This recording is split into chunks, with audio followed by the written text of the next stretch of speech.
Alright, so I can't get the bracket bolts loose. Well, I got this one loose in the bottom. I'm doing what I'm gonna show you guys. So someone put Loctite on them, so they're real fucking tight, right?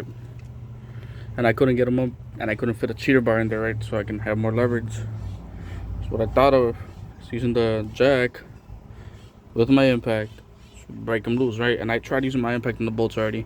It didn't work. They're too fucking tight.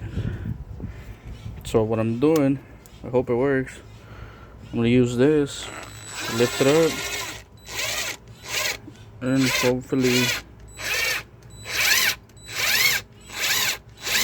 there you go. I think I broke it loose.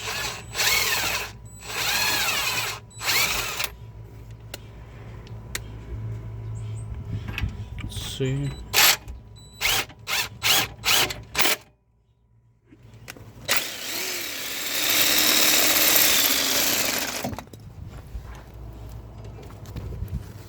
There you go.